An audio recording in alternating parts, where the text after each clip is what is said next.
All right, thank you so much. I'll go ahead and let the secretary know she can begin her recording as well.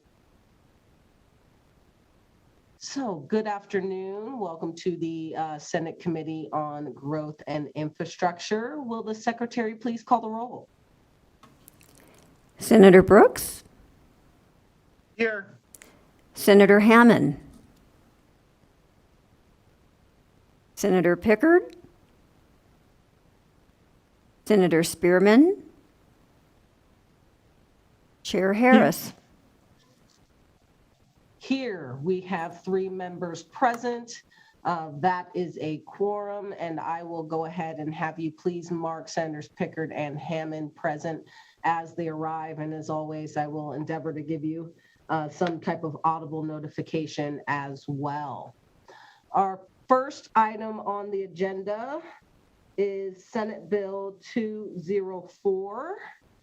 And I will welcome our colleague, Senator Dennis, to present. Go ahead and start whenever you're ready.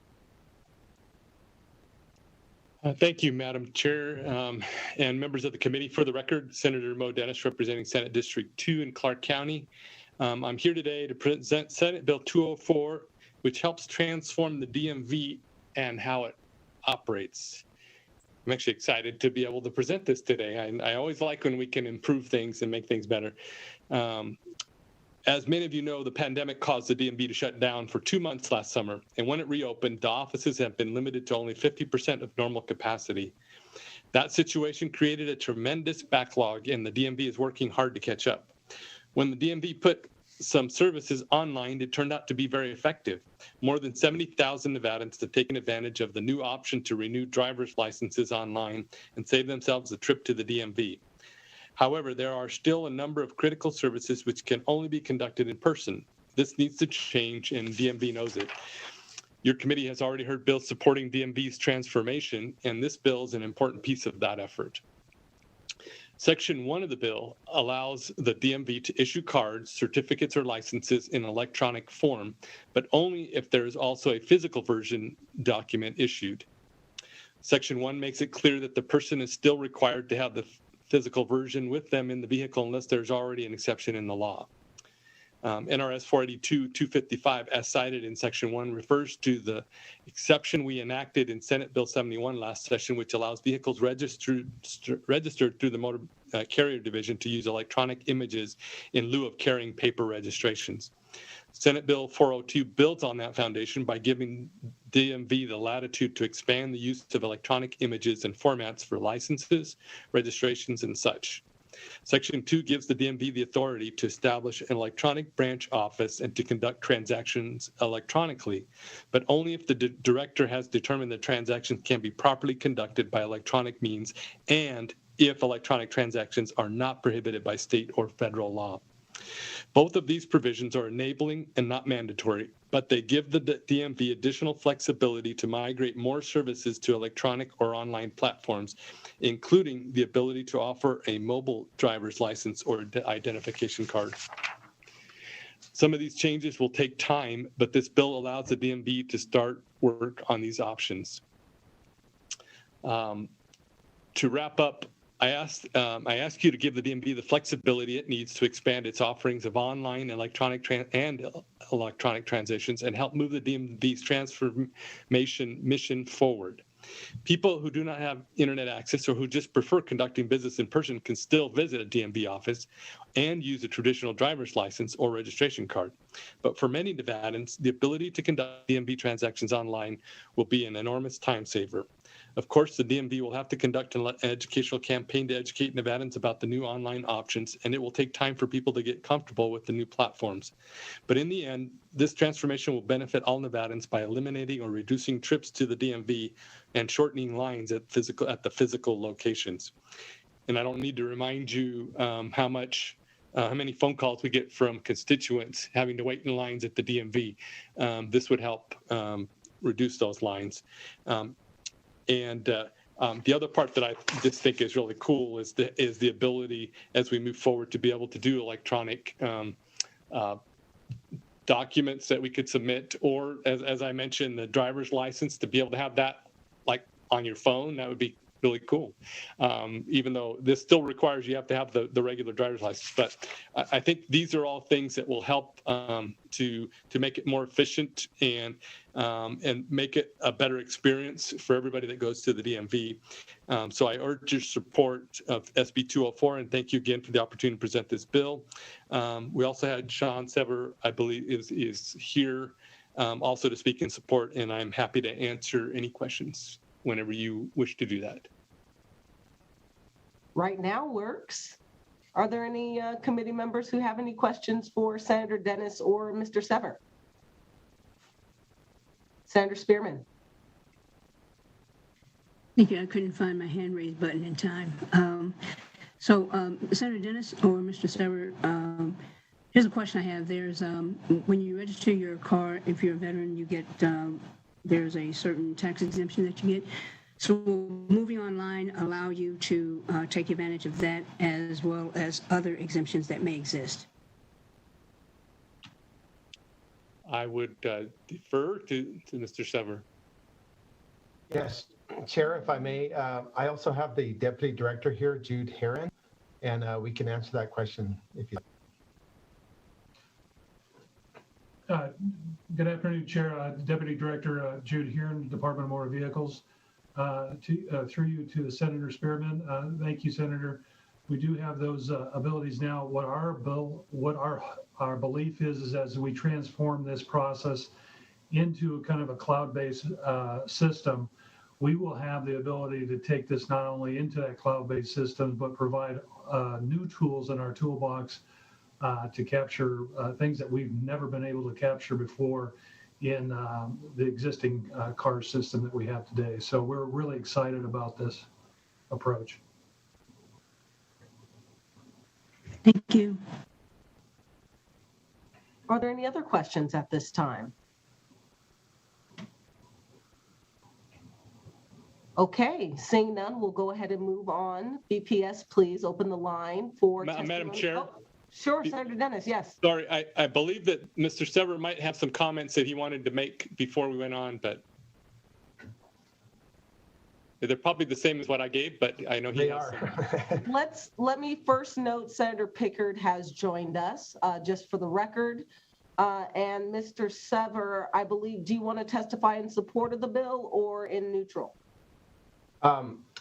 Chair, Madam Chair, just so to be clear, I've been working with him on the bill, so he was part of my presentation. Lovely. Mr. Sever, please go ahead and give your piece. all right, thank you, Chair. Sean Sever here at the DMV. And, Mo actually covered it for us. We really appreciate him sponsoring this bill for us. It's part of our transformation effort, like he said, to move our services all online. And, it just allows us to set up a program for the mobile driver's licenses and accepting electronic documents in our virtual field office. So this bill is really helpful to us. And Mo covered it. So we're going to offer him a job here at the DMV. This is Sean. Thanks. Madam Chair, I will mention that Mr. Sever and I actually worked at the PUC many years ago. That's why he's referring to me as Mo, because he knows me from way back then. So. Well, looks like we all have something in common then. Mr. Sever and I will have to talk about the PUC at some other point. Is there anyone else you'd like to speak before I open it up for testimony? That's it. Thank you, Madam Chair. Okay, BPS, please. Actually, Senator Pickard, go ahead. I didn't even give you a chance to ask any questions. Go ahead, please. No problem, and I appreciate, Madam Chair, the opportunity. I apologize for coming in late. I never got word that we were starting before our second floor, and so I thought we were waiting for that floor to happen, so I apologize, and I apologize for missing the presentation, so I'll probably be asking a couple of questions about things that were covered, so I apologize. But ultimately, I wanted to better understand how the electronic system works. Because I know currently if you do a registration or renewal online, you get a piece of paper you print out, you use that until you get the new registration documents. Is this going to happen in the same way that if you do this over the internet? And I assume this is for all, including new licenses and that sort of thing. Do you get some provisional document before the one comes in the mail? Yes, Jude Heron for the record, Deputy Director DMV. Thank you through the chair to Senator Pickard. Thank you so much for the question. It's a great question. The bill itself is basically kind of an introduction, allow us to open the door to a lot of technologies there. I don't, to your point, the first thing that we wanted to capture, how do I put it? We put it in a universal stance. Basically, we knew over this next 4 years, if we get the funding for this transformation process, we're looking at all types of transaction services through the DMV to put them online. And the essence of it is that as you're going through a transitionary process, you still want to have some kind of physical document in your hand, as well as provide an electronic version of that. So as we go through the next 4 years and we kind of take that onion one layer at a time, dealing with driver's license and then registrations and titles, we will face those programs head on and address those as we are. But the process is to make sure that, Senator, like you can do any transaction at the end of the 4 years, or as we go through the 4 years, I should say, be able to have the ability to do this from your home, upload documents. We can actually, through a chat service, virtually see your documents being uploaded, review them while you're online, discuss them, make sure you have them. You'll be able to track the transaction after we get done and it's paid for. And we can process that transaction or transactions, plural, through a virtual kind of field office. In the bill, it's electronic office, but we're viewing it as a virtual field office type of transaction. But as we unload those programs, we'll have a better feel of what they'll actually manifest to. But in high level, you are correct that there will be an electronic form as well as a physical form in some areas. So. All right, great. And by the way, I'm in complete support of moving everything online that we can. I just thought that the one thing that tripped me up was the idea of authenticating the documents that are used to support the ID, particularly given the Real ID. The purpose of the Real ID was to make sure that we actually know who this person is. And we've got the physical documents. We've got the proof that has the proper seals, and particularly like in my case, my birth certificate had the embossed seal because they hadn't invented ink yet. So we need those indicia of authenticity in order to make sure that we're actually dealing with the person that we say we are. And a lot of that is lost in an electronic transmittal. So, but what didn't come through this bill was that this was the enabling language that starts a 4-year development process.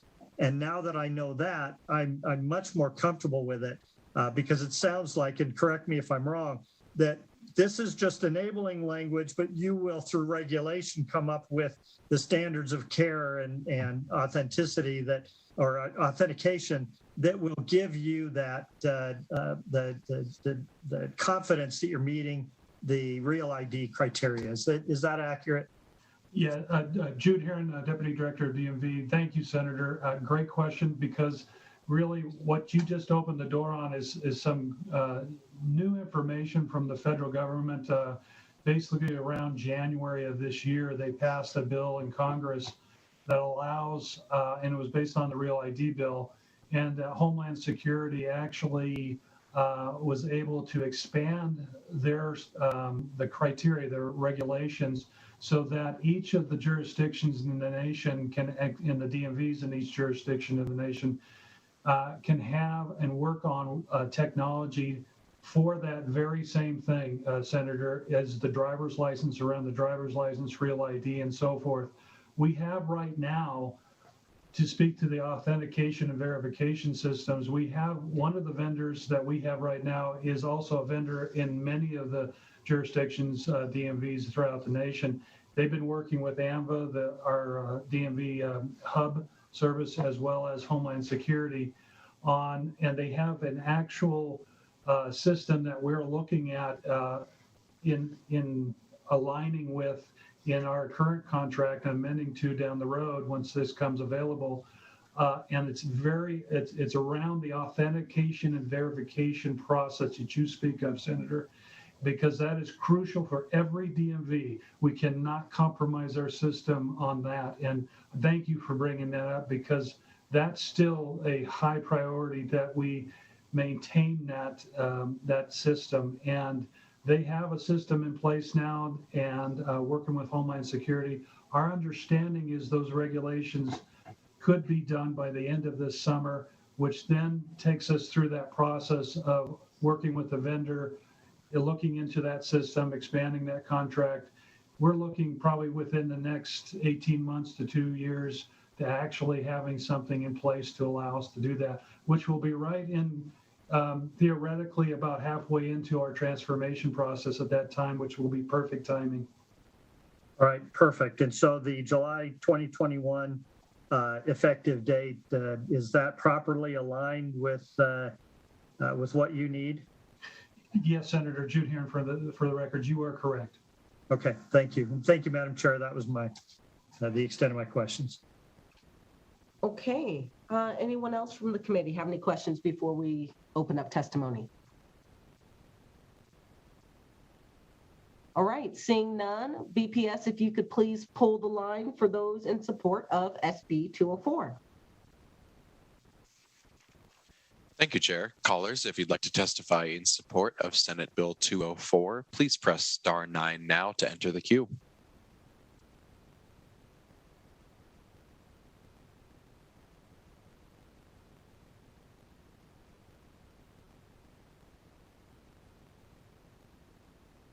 Will the caller with the last 3 digits of 725 please slowly state and spell your name for the record? You may begin now. Good afternoon, Madam Chair, members of the committee. For the record, this is Andrew McKay, ANDREW, MACKAY. I'm the Executive Director of the Nevada Franchised Auto Dealers Association. Want to first thank Senator Dennis for introducing this bill. As the committee is more than aware of, our dealer members as well as the association, we interact with DMV countless times on a daily basis, and really applaud the efforts that they're doing to try to move into a more online / digitized process. And obviously, as mentioned before, both in the testimony as well as questions, this certainly will open the door to move that forward. So we enthusiastically support this legislation and thank Senator Dennis as well as the department for bringing it forward. Thank you. And Madam Secretary, if you could please note that Senator Hammond has joined us.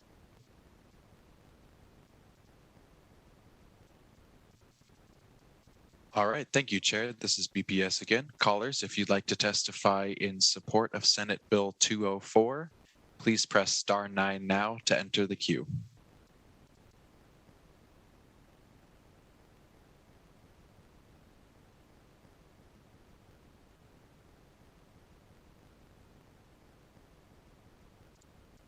Chair, at this time, it appears no more callers are wishing to testify in support of the bill. Okay, let's go ahead and move on to those who'd like to testify in opposition. Callers, if you'd like to testify in opposition to Senate Bill 204, please press *9 now to enter the queue. Once again, *9 now for opposition to Senate Bill 204.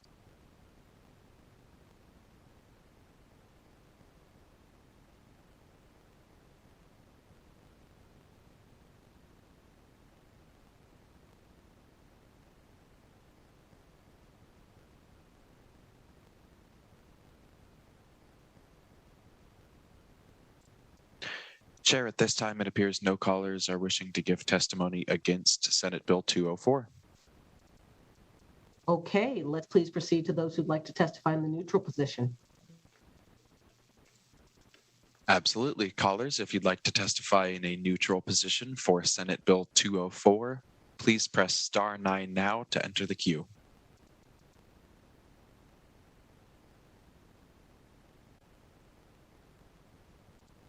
Once again, if you'd like to testify in a neutral position for Senate Bill 204, please press star 9 now.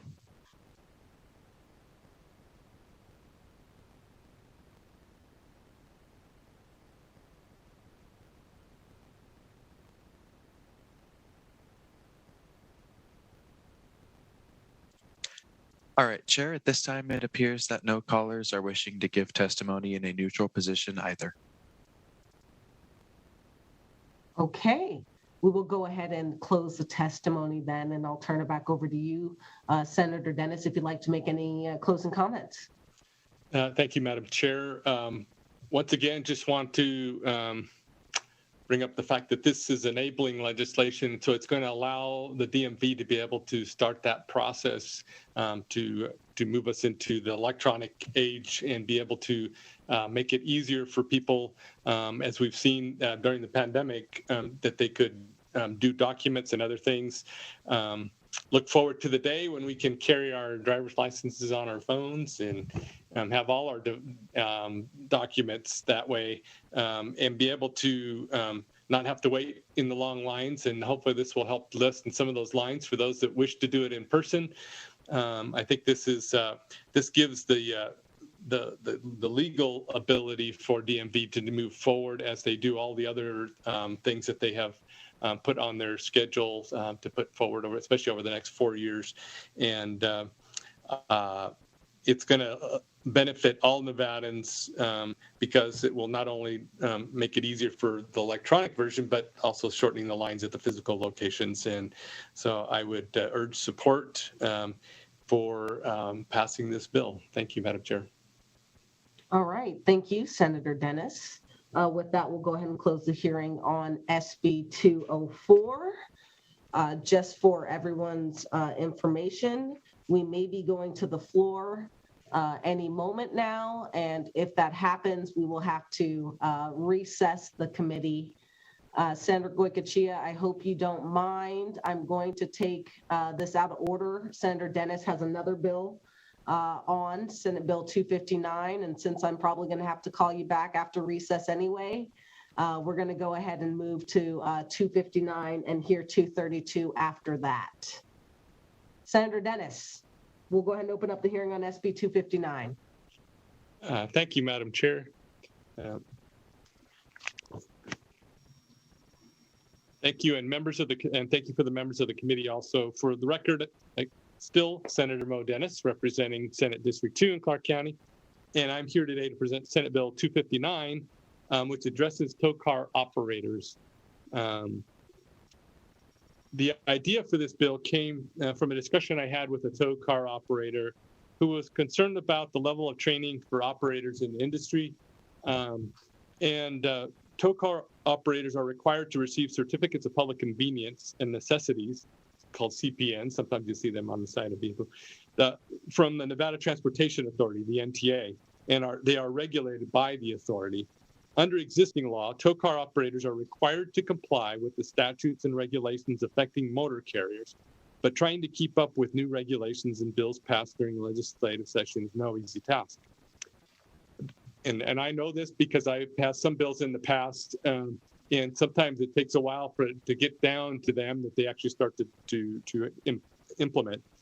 This bill is designed to change that and make sure that operators do not run afoul of a law or regulations they were unaware of. Section 1 is the primary substantive provision and requires the NTA to provide annual training to tow car operators on any new laws or regulations affecting tow cars and motor carriers under the authority of the NTA. The annual training is mandatory, but if no new laws or regulations were enacted in the preceding year, then the training would not be held. Section 1 includes most of Chapter 706 of Nevada Revised Statutes within the scope of the training curriculum, with exception of the taxi cab authority provisions. Section 2 allows a person to file a complaint against a tow car operator who fails to attend the annual training and requires the NTA to investigate the complaint. Section 3 and 4 are conforming provisions. Section 5 and 6 are also conforming provisions to clarify that tow car operators employed within Clark County to abate nuisances must also take the annual training. Section 7 requires the first new training to be held by October 1st, 2022, and authorize the NTA to adopt any regulations necessary to implement the training program. Some people have asked me about the references to holders of CPNs and whether this bill is limited to tow car operators. I can assure you that it is limited to tow car operators, and you can see that by looking at the conforming sections along with the digest and bill summary. One additional thing is you're going to see as this bill has come out, there's been an amendment suggested that I believe has been submitted, but if not, they'll talk about it.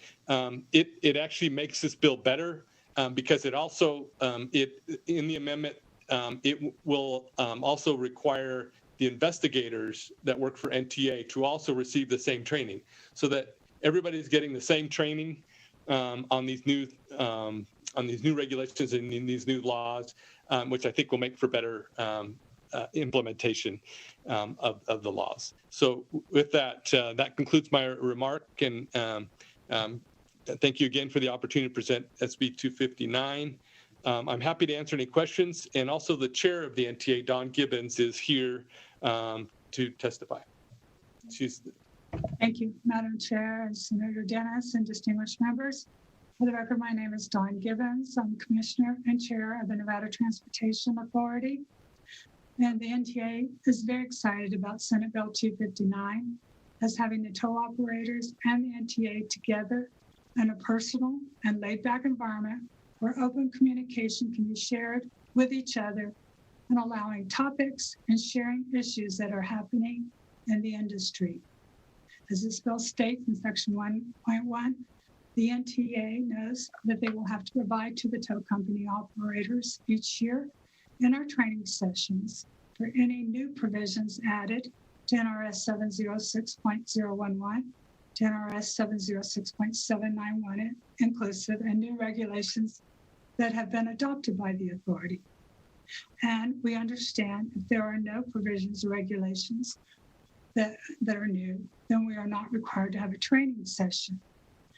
However, that's not exactly, and you'll understand as I move forward. The NTA supervisors are very excited. They're going to be teaching the training session. Many of our enforcement people and other staff will be in the training class depending on their respective schedules. The NTA will likely have a PowerPoint that will be shared with the participants. This bill will be easily implemented because prior to the pandemic, the NTA had a couple of training classes on driver qualification files and vehicle maintenance files. The training was so successful that carriers who were unable to make the training classes requested we do them again. Unfortunately, that pandemic hit us all, and the NTA will likely host in-person training in the Reno and Las Vegas offices. However, we do have other options since the pandemic, like WebEx, which has been a great tool for the NTA when we hold our hearings and general session. WebEx allows for up to 200 participants, and a participant can connect through computer audio, phone in, or video conferencing. The options are there for successful training, and speaking on behalf of the NTA staff, and as the bill stays the same, we are happy to provide this service with no physical note. All right, thank you, Ms. Gibbons. That's perfect timing. The bell just rang, and so I'm going to have to put the committee into recess until call of the chair. We will pick up with our presentation on SB 259 when we return. The committee will be in recess.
broadcast started for us, please.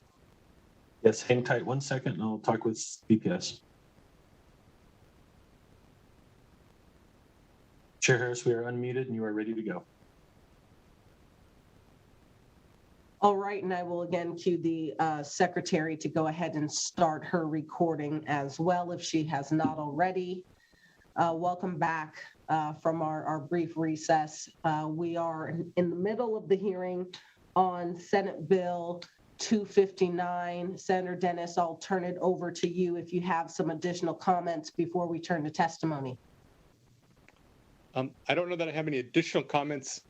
I'd be glad to answer any questions before you go to that.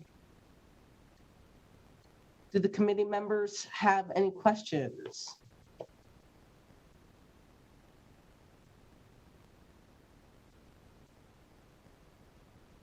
Okay, I don't see any, but I'll offer an opportunity after testimony to allow our other two members to join just in case they do have some additional questions.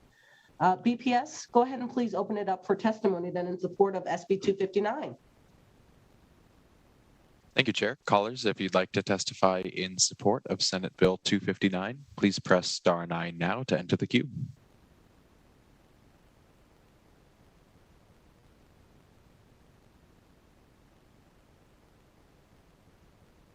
Once again, callers, if you'd like to testify in support of Senate Bill 259, please press star 9 now.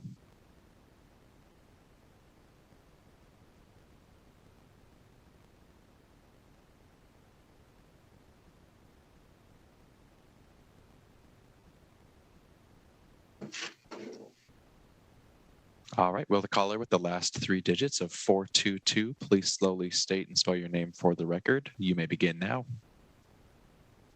Good afternoon, Chair Harris and members of the committee. For the record, my name is Tessa Laxalt, Tessalaxalt. I am the Government Affairs Manager at the Nevada Trucking Association, where some of our members include tow operators under the Tow and Recovery Council. We are in full support of SB 259 with a submitted friendly amendment. We believe by having the Nevada Transportation Authority providing annual trainings for tow operators across the state, as well as the investigators of the Enforcement Division of the authority present, will help keep our tow operators apprised by new regulations set forth by the authority from year to year. This amendment makes it a better bill by ensuring that both the enforcement officers and their certificate holder have the same understanding of the law. We thank the sponsor of the bill for bringing this forward.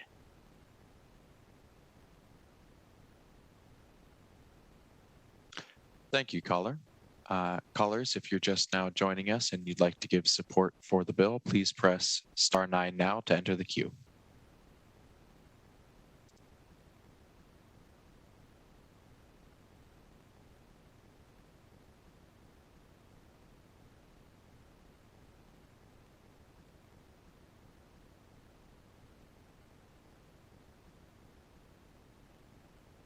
All right, well, the next caller with the last 3 digits of 434, please slowly state and spell your name for the record. You may begin now. This is Lucas Folletta, Lucasfolletta,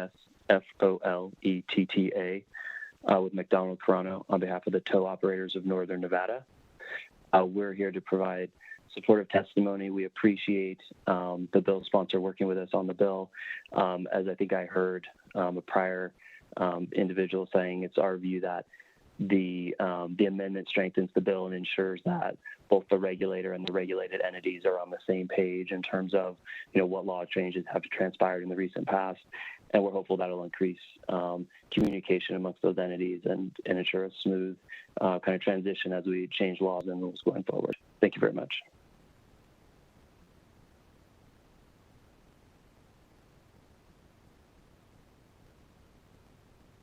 Chair, at this time, there are no more callers wishing to testify in support of Senate Bill 259. Okay, please open it up for those who'd like to testify in opposition to Senate Bill 259. Callers, if you'd like to testify in opposition to Senate Bill 259, please press star 9 now to enter the queue.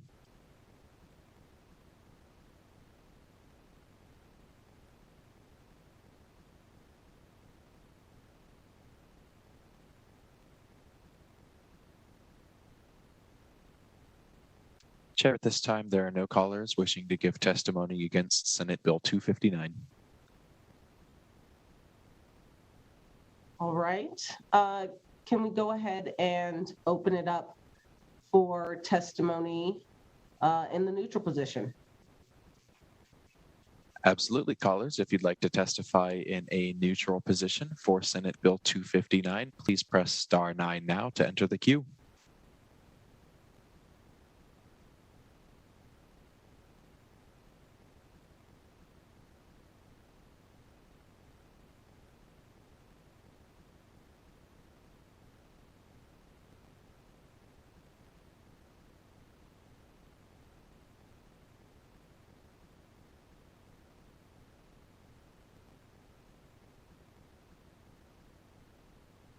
Chair, at this time, there are no callers indicating that they want to give a neutral testimony for the bill either. Okay. I'll go ahead and circle back to members to see if they have any last questions for Senator Dennis before I close the hearing.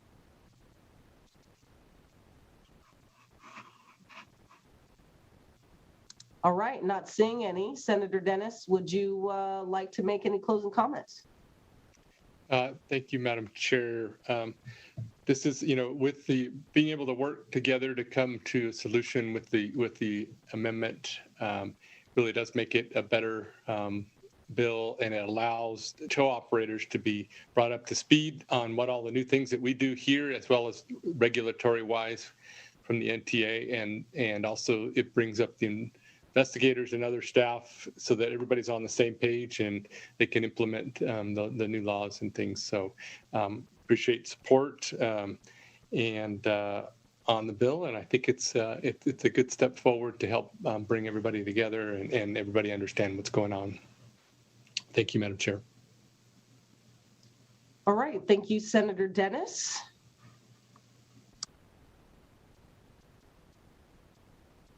We'll go ahead and close the hearing then on SB 259.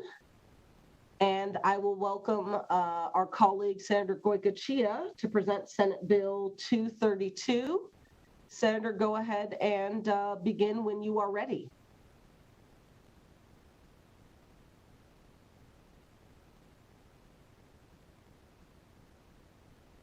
I think we scared him off.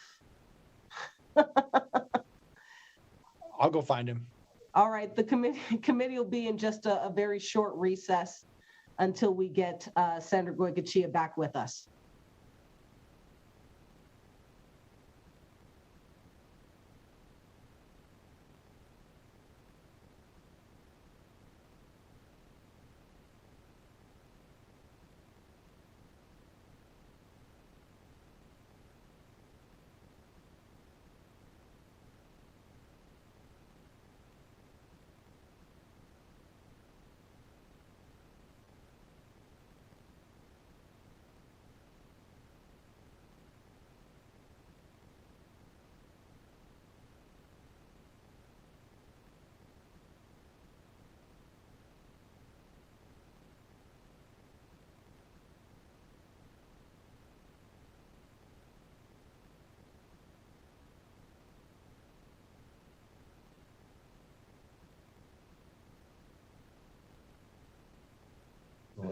He's almost in.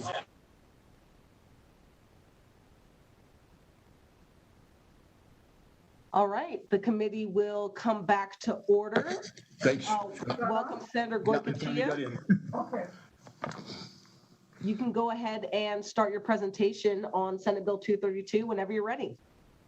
Thank you, Madam Chair. Sorry about the confusion. I was trying to duck between government affairs and this one, and I'm not very techy. So anyway, Senator Pete Goycochea bringing you Senate Bill 232 today.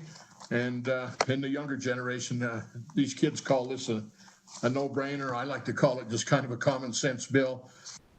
Anyway, the real intent of Senate Bill 232 is to require daytime headlights, running lights on all two-lane roads in the state of Nevada. And I get to drive a lot of them and the thousands of miles on 93, 6, 95, 318, all those 2 lanes out there. And you know as well as I do, those of you that commute between Vegas to Carson here, and what it is even in the daytime. So I'm really, I really think this is a good bill that we need to address. I also have Major Simpson that will offer some numbers and some testimony following me up. But I'll just walk briefly through the bill first with the committee's indulgence. I'll be as brief as I can. Presently, the statute reads that you have to have your headlights on from a half an hour after sunset to 1/2 hour before sunset. And I don't know how many people know that. I wasn't aware of that. If you're going down the road, and then you'd have to know exactly what time the sun set and what time sunrise was to know when it was actually a citable offense, or any other time the conditions are not, when a vehicle is not clearly discernible at a distance of 1,000 feet. And that, again, that gets pretty iffy, just exactly what is the criteria. My old eyes don't see what they used to at 1,000 feet. And so I really think as we look at the existing statute in the bill, section sub 4 of section 1, daytime running lights, I believe that the meaning is in statute is just marker lights. It also gets into implements of husbandry. Again, they would be required on any 2-lane to have lights during the daytime. I think that's good. One that might draw a little ire out in my rural communities, horse-drawn vehicles also would have to have some type of a running light. And then bus, trucks, tractor trailers, and any combination also is outlined in statute what would be required. And again, the long and the short of it is, I think this is a long-needed bill when you take all the thousands of miles of 2-lane. Now, I think the committee also received I did talk to NDOT about what the cost would be to provide the signage, and I believe they forwarded that to you, Chair. At least I hope they did. It's an unsolicited fiscal note. It is scary, but again, I wonder if that's really warranted, a $1.8 million fiscal note to sign all the highways to say you shall have headlights during the daytime on a 2-lane, where the present existing statute, how many of us really know what the criteria is in order for you to be cited for not having your headlights on? So I'm hopeful that we get a little traction on this bill without having it end up in front of Mr. Brooks, Senator Brooks, and in finance trying to figure out how we're going to post $2 million to put a truly good law in place that it's all about the safety of the people in Nevada. It only pertains to 2 lanes. NDOT also suggested we just do U.S. highways, which is 93, 95, and state routes out. But I think it's a big enough issue. Hey, if you're going to run headlights, most modern vehicles today, over half of them automatically turn their lights on anyway, and it's not a big issue. I really hope we can get this bill out and get some safety out on these highways.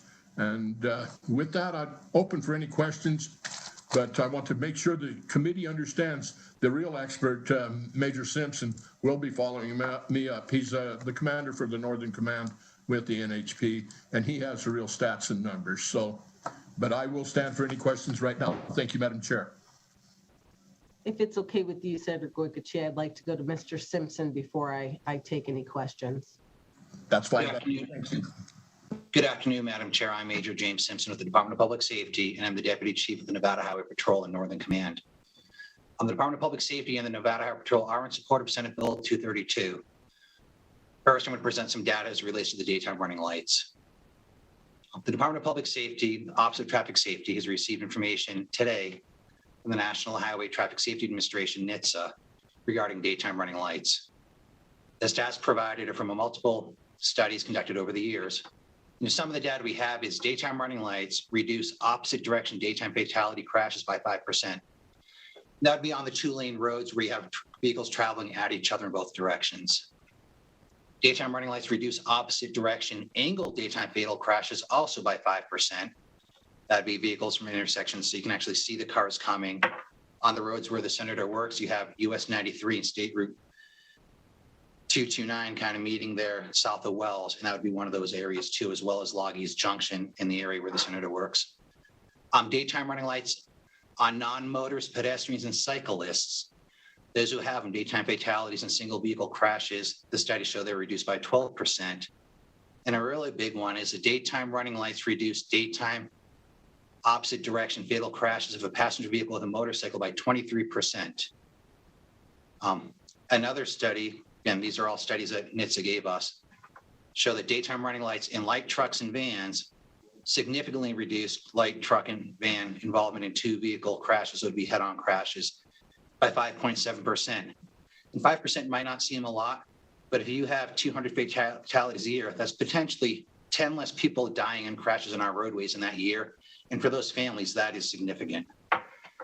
There are also studies that showed neutral as well. They didn't say anything plus or minus, but they did say it is important to have that.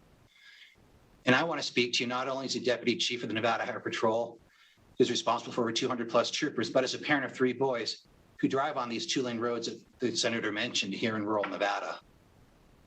Having spent most of my time with the Highway Patrol assigned to rural areas, Winnemucca, Elko a few times, and I travel all the same roads, US routes and all that, east to west, north to south, and back again, more times than I ever would have thought I have. I never would have thought I'd put on 40,000 miles in 1 year driving, but I do, and I see a lot of stuff. I've traveled on busy and lonely 2-lane highways that have posted speeds of 70 miles per hour. And on these roads, drivers do pass other slow-moving vehicles. And the reality is that people do travel when they're tired. I wish they wouldn't, but they do. If you live in a city, you usually don't drive more than a couple miles here and there. In the rural areas, people are driving 300, 400 miles a day, think they can do it, and sometimes get a little tired. By having the other vehicles coming at you with their headlights on, it might wake you up a little bit. You might see that vehicle and say, oh, okay, maybe I'll pay more attention. But over the years, I've just had discussions with a number of my troopers, sergeants, lieutenants, and captains about this utilizing headlights during daylight hours. And for the past 4 or 5 years, I've done so in my own personal vehicle, as well as my state-issued cruiser. My children have been educated in it, as well as our building in Elko, we share a building with DMV. I do go over there and lecture, speak to all the kids, getting their licenses, and I explain to them, keep distance and make sure you keep your headlights on so you can be seen. It is important. And over the past few days, since Senator Gokachi reached out to us, the topic of daytime running headlights has resurfaced. We've had a lot of conversation within our office. I've talked to our acting captain, Scotty Simon, who's assigned to our major accident investigation team for the majority of his career. He works out of Ely in the area, Ely and Eureka, where Senator Gokachi works. He says firsthand, and he's seen a lot of fatals, and he said, when asked, he goes, yeah, it makes a difference. It helps judge distance and depth perception. If anybody's driven on US 93, you think you can see for 10, 20 miles, but there's dips in the road and all this that you might not realize are there.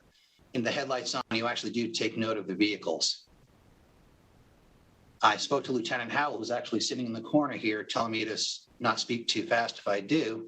He's doing a good job. And I asked him, and he said, makes it seem to see, so you can see through the heat waves and mirages. And if you've ever traveled on these roads in the summertime, you know what I'm talking about. It looks all hazy and looks like an ocean up ahead. The headlights on, you can see through it. If not, you really can't. So it is a danger. For me, as a deputy chief of the Highway Patrol and a parent of children who drive cars, I am personally in support of this bill as well. I believe it does make a difference. And I'll end with, many years ago when I first moved to Nevada, I saw on the back of a Walmart tractor trailer, they decided this said lights on for safety. And I thought to myself, if one of the largest corporations in the world turned the lights on for safety, it must be worth doing something to do, something we should consider. But I support it, so does the Highway Patrol, and I think it's a no-brainer, a common sense law. So thank you, Madam Chair. All right, thank you, Major Simpson. We appreciate you being here. I'll go ahead and open it up for questions. Looks like we've got one from Senator Pickard. Thank you, Chair Harris. Just a quick question, and either one of you can field this. I think we just got the answer, but when we're looking at these, statistically speaking, when we're looking at these, it's my understanding that the headlights are required in certain circumstances. But it seems to me in my travels, both to the eastern, up to White Pine County, and then of course up to here, there are already large segments of the highways that are required, where you're required to have your lights on. Why do we require it in some places but not all places currently? I think that would be a good question. If Rodney Schilling's still on with DOT, you might be able to answer that question. Mr. Schilling, please. And Madam Chair and members of the committee, for the record, Rod Schilling, Assistant Chief Traffic Operations for NDOT. The way we sign them right now currently is based on the crash rates. So whenever we get a request, for certain segments of road throughout the state, we will look at those based on the crash rates. We'll look at those through coordination with our safety and NHP. And then once we have that data compiled and everything else, just like what Mr. Simpson was talking about, then we'll go out there and work with our districts to sign those segments of road. Currently, there are, I think it is 7 segments throughout the state that we have signed on our existing facilities, which are the US route. 93 is one of those where we have quite a bit of the segments signed for that already. 95 as well. So there are a few segments that are out there that are signed for that. All right, and that makes sense. Thank you for that answer. So I guess from my perspective, it's kind of what's good for the goose is good for the gander. Rather than wait until somebody dies on a segment that isn't currently signed, wouldn't it make sense to make the rule universal and then just expand the existing into the rest of the two-lane roads? Because it sounds like we already have the data we need. Wouldn't it make more sense then to just apply it everywhere and make sure all the roadways are safe instead of waiting for somebody to die on that stretch? Mr. Simpson, I'll direct that to you. I agree with you. Like I said, I drive these roads. My family drives these roads. I put my headlights on, and I know I've driven tired and I've driven long hours, and I would like to see it on all the two-lane roads that we have, because like I said, if you can save one life, that is worth it. And it's not cliche, it's a reality. And I've been doing this now for 26 years, and I really dislike going to fatal crashes, especially preventable crashes. All right, thank you. And Mr. Simpson, I'll also mention it's good to see your helmet out there. I know that Command, a stormtrooper stopped a wrong way driver on Halloween night. So it looks like you're all in proper place. So it was great to see it. Thank you. Thank you. Yeah, I'm a stormtrooper for Halloween. Trooper. Thank you, Madam Chair. Are there any additional questions at this time? All right. Seeing none, let's go ahead and open it up for testimony in support of Senate Bill 232. Thank you, Chair. Callers, if you'd like to testify in support of Senate Bill 232, please press star 9 now to enter the queue.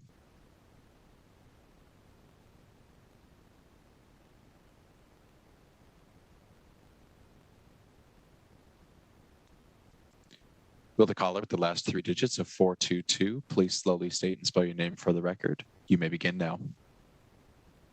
Good afternoon, Chair Harris and members of the committee. For the record, my name is Tessa Laxalt, T-E-S-S-A-L-A-X-A-L-T, Government Affairs Manager at the Nevada Trucking Association. We are in full support of SB 232, as this bill increases safety measures for not only our truck drivers, but also our partners in safety and all of the motoring public. We would like to thank the sponsor of this bill for bringing this forward.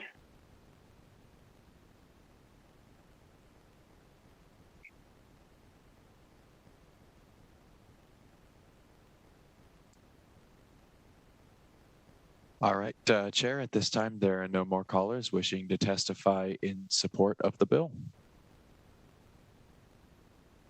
Okay, we'll open it up then for testimony in opposition to Senate Bill 232. Certainly, Chair. Callers, if you'd like to testify in opposition to Senate Bill 232, please press star 9 now to enter your place to the queue.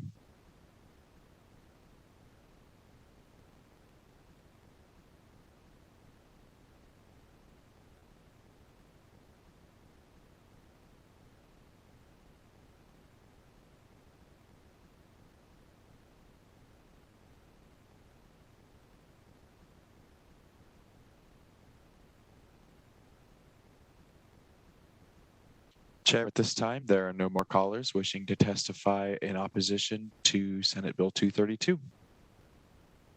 Okay, we will now take anyone who'd like to testify in the neutral position on Senate Bill 232. Certainly, Chair. Callers, if you'd like to testify in a neutral position for Senate Bill 232, please press star 9 now.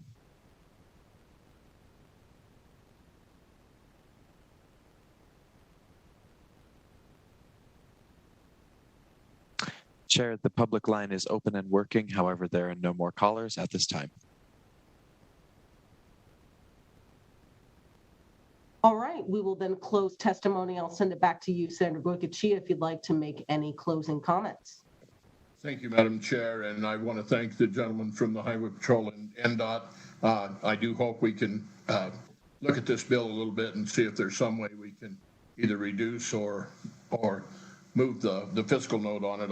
I think it's a critical bill. When we're talking 1,000 feet, you got two vehicles running at each other at 70 miles an hour, and sometimes a little more than that. That's just a heartbeat, and we're going to save some people's lives with it. I think most of us, as we're out there just for our own safety, are running headlights. So let's just make it mandatory, and we've already got segments that is signed and required.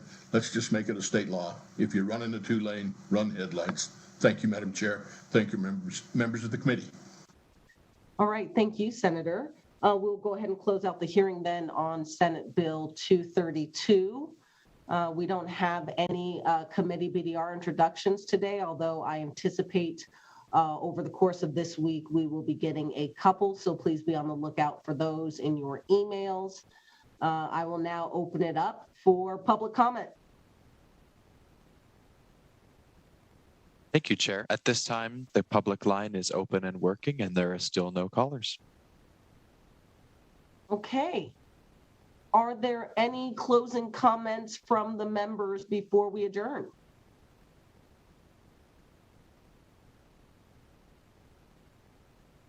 All right, seeing none, we will have our next meeting on Wednesday, March 24th, 2021 at 3:30 p.m. sharp. Thank you all for being here on time today, and I appreciate it. We will be adjourned. Have a great evening.